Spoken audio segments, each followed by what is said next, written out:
I've just upgraded my original Nintendo GameCube with a USB-C power supply kit from Robot Retro. And honestly, I think in terms of the difficulty level compared to how useful this is going to be, I think it ranks up there as one of the best mods I've ever done. So ever since I first laid eyes on the original Nintendo GameCube with its distinctive kind of handbag handle on top, it's always felt like a very portable console. So being able to have a USB-C power supply means that you can free yourself from the somewhat chunky current power supply and replace it with your phone charger, or even like a USB power brick if you've got one that's powerful enough, which is what I did with this, and it works absolutely brilliantly. It's a very subtle install. It doesn't involve any damage, no cutting, no desoldering, no nothing like that. So you can replace the original power supply at a later date if you choose to. But in the case of this one, I've already got a lot of mods on this GameCube, and this is just the latest in a long line that keeps it in current use alongside all of my latest consoles as well. So in terms of the mod itself, it was sent to me for review by Robot Retro. It is a simple swap out procedure. You just open up your original GameCube, which is quite easy to do if you've got the right tools. Swap out the original power board with this new one. Add a little 3D printed section so you get a clean finish at the back, and put it all back together. And that's it. So yeah, I mean, you could just buy one now and not bother watching my video and you'd still figure out what to do. But if you're curious about how I did it, and if you are curious about all the other bits and pieces and mods I've got inside this GameCube, then keep watching, and I'll catch up with you at the end. All right, so in this bag, I have the USB-C power supply for the Nintendo GameCube from Robot Retro. It's an entirely self-contained unit. It's got the switch itself, the power switch included. It's got a USB-C socket attached to it, which will be oriented vertically on the back of the console. I've also got a selection of little 3D printed inserts to go inside the back of the GameCube and replace the original shape of the power supply. In this case, I'm going to be using my Spice Orange GameCube. Currently, to power that at the moment, it plugs in here. So you can see that the shape of the 3D printed insert is right there, and the colour is a pretty good match too. I've already got some 3D printed parts on this one. The colour match of the orange that I used on this bit on the side is not quite as good. And also I've got a grey 3D printed insert inside. It's quite heavily modded, this GameCube. It's still got the original drive, so it'll still play original discs. I think it's got the Pico Boot mod inside it, and it's got a Noctua sort of quiet fan. It's got the SD2 SP2 mod with the SD card, so you can run the games from the SD card using Swiss, and Swiss is installed on the SD card, so you don't need a Swiss disk in the top. Anyway, I am waffling and I'm not really talking about the power supply. So my GameCube has the Game Boy player attached to the bottom of it. So the first thing I will need to do is remove that. Let's just find something soft I can put this down on. Right, so I've got a flathead screwdriver to take the two screws out. Now these screws stay attached to the Game Boy player, and they just thread into two holes on the bottom of the GameCube. So if I just carefully slide that out from there, see how these two bolts stay attached. So if you've got one of those, then that's what you do with that. For most of you, what you'll be concerned with is these four holes here. Now you need a Game Bit adapter, but even if you've got one, it might not be ideal because these holes are very deep. I've got this one here, so if you find one online that looks like that, let's find out if that works. Yeah, easily. So because it's got quite the long thin shaft on it, it works okay. If you've got like a socket set where they attach on, you might not have quite as much luck in terms of being able to get in there. So something like this will do the job.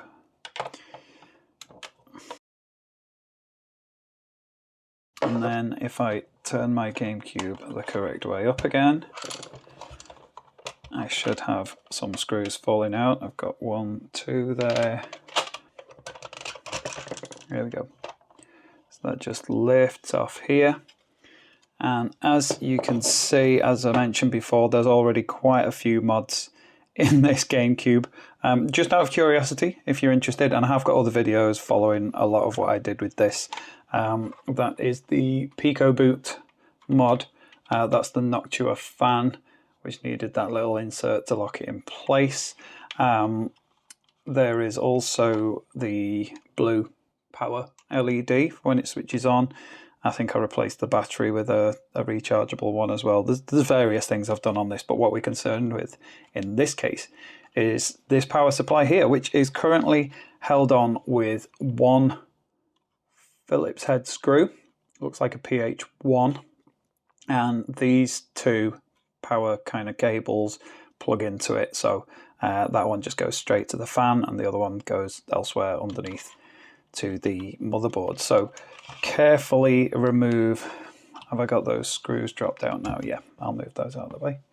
Carefully remove the two power cables, so the red one in the bigger bit and the fan in the smaller one. So as you can see, the board is held in with one screw, so I'll just undo that and lift it out. So that's ready to be replaced with our new Robot Retro power board, which sits in exactly the same place. And we'll screw that in. It does move a little bit, so make sure it's pretty much straight and don't over tighten the screw. Looks to be in the right position. And then you can plug your power cables back in to the new sockets,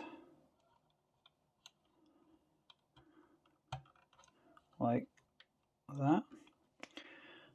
Next bit is make sure that the hole in the 3D printed bracket aligns with the USB-C.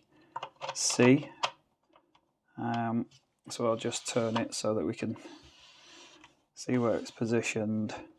Maybe give it a slight wiggle if it needs it. Yeah, that's slotted in place, no problem. So there's our USB-C port there, and our new power switch in place, ready to go on. So when you are reassembling the GameCube, that's everything in place now. But when you're reassembling, it's generally a good idea to have the lid open.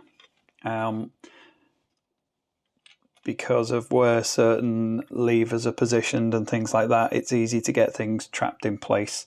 So I've generally found if you've got the lid open, not only can you see what you're doing a bit more, but everything just seems to align that bit better. Otherwise you can end up with like the lid being stuck closed. So just carefully, like if it feels like something's not moving, there's probably a wire or something trapped. So just lower everything as gently as you can, check round all the sides, make sure it just sort of slots into position. And then if it does, try closing and reopening the lid. It should work fine. So yeah, definitely a top tip if you are reassembling a GameCube is to definitely make sure you have the lid open when you close it. So back with my 4 game bit screws, I'll just drop them all in first. And then again, because it's plastic, undo the screw until you hear that little pop. And then it'll be loads easier to screw it back in because you've got that well-established thread already. If you don't, then the metal screw can cut into the plastic and you can end up without getting a very secure fit. There we go. So yeah, I've been using a screwdriver I made myself years ago, but this one is pretty good and quite a nice match for my GameCube. Got it in place, and I'll be uber confident and get my Game Boy player slotted back in place as well. Where was my black screwdriver? There we go. Get that screwed back in. Right, and we are all done. Just double check the lid opening mechanism is okay. So yeah, there's our new power socket on the back. I like that it's vertical because it'll put less strain on a cable that's put in like and hanging down. Should be a bit more robust being vertical like that, but time will tell. Let's just tidy up the workspace a bit. Okay, so you need a 12-volt USB connector. Not just any power supply will work with this, but most modern phone supplies should work okay, like a fast charger should work okay. So I'm going to test it first. I've got this IKEA multi-socket, which has got two USB-C sockets at the end that are 45-watt power delivery. So that should, in theory, work. I'll just get the cable plugged into the back. Nice secure fit in there, and moment of truth. There we go.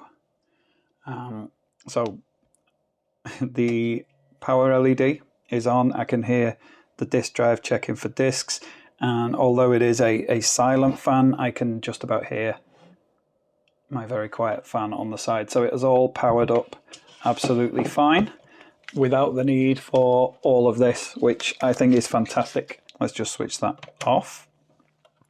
Carefully unplug the USB-C cable.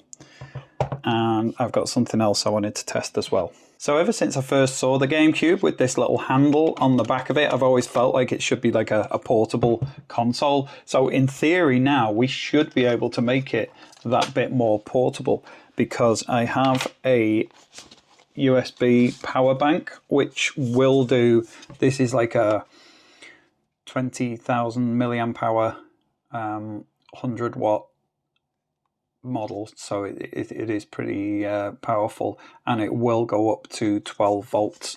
I can't remember which one it is. I think it's the PD in and out, but we'll soon find out. So I'll plug that in there. I'll just check I've got some charge on it. Yeah, plenty of charge. That will plug into my GameCube.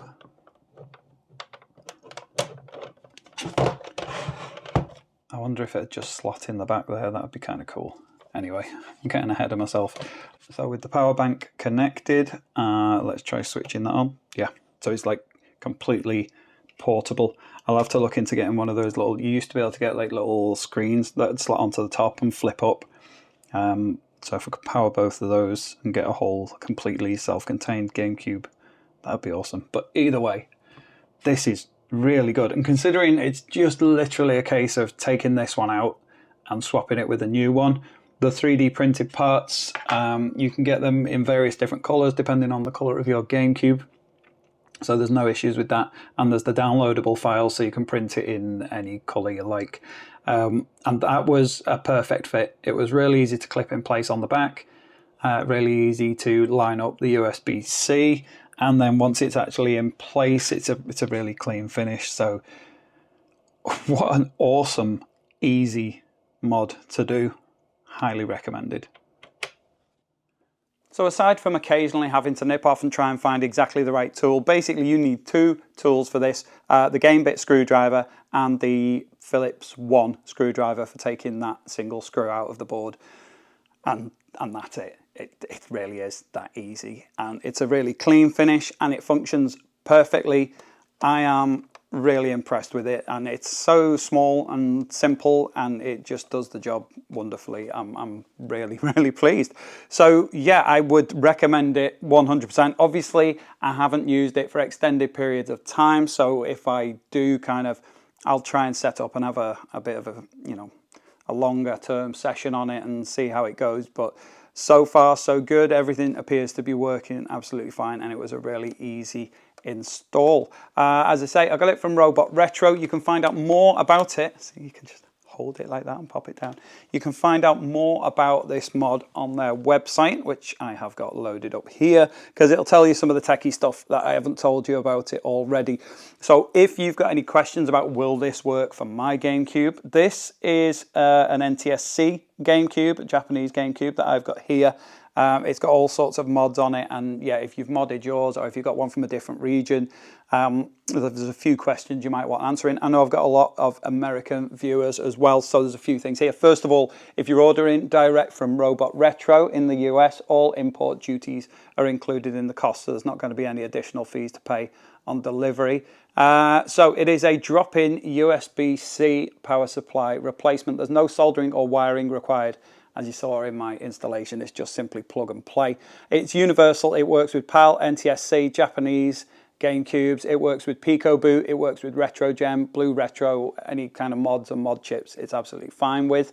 So it's powered by Power Delivery, PD, which is compatible with 12-volt PD chargers. Most 30-watt and above USB-C adapters will work, including models from Anker, Dell, and Ugreen. It comes with a multicolored 3D printed spacer. As I said before, additional colors available via downloadable STL files. And you actually get installation instructions. So again, you didn't have to watch me, but let's see if I got the procedure right. Unscrew the 4 screws at the bottom, use a 4.5mm game bit driver, remove the top lid and unscrew the single power board screw with the Phillips head. Install the provided 3D printed spacer. Please note this is a snug fit, so it will snap into place, which is quite good because it doesn't drop out when you're trying to put the lid back on. Fit the Robot Retro board in the same position as the original and replace the power board screw. Reassemble your console and that is it. So yeah, it's you might want to know how much it is. Let's have a quick look. So it's £24.99. Shipping is extra, taxes are included.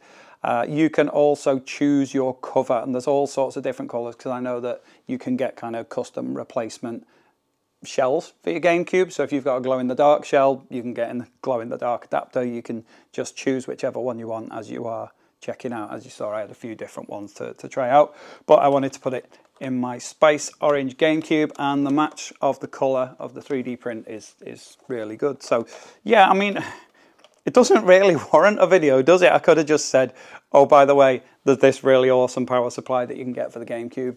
Give it a try, it's dead easy. But yeah, I wanted to show you the process, and I wanted to test it out properly. Like, is it a difficult thing to do? Because it's all well and good to say, oh yeah, this is a really easy mod. But if you haven't done anything like this before, sometimes these things can be a bit daunting. But I would say, like, if you are an absolute noob, as long as you've got the tools, you will be fine doing this. There's no soldering, there's no messing about. It's just take it apart, put the part in, put it back together again, and there you go. So Robot Retro make all sorts of really interesting modding kits. So if you want to have a look at their website, I will leave it linked in the description. You can also buy their stuff from Z Labs, and I've got my usual affiliate link in the description there as well. It's up to you wherever you buy them from, but you'll probably get the most useful information direct from the Robot Retro website. So if you're curious about finding out more about this product, about the other products that they do, then go and have a look there. As I said, I've done various videos about the GameCube before, so I'll try and remember to link some of the mods that I've done up there. The Pico Boot in particular is awesome.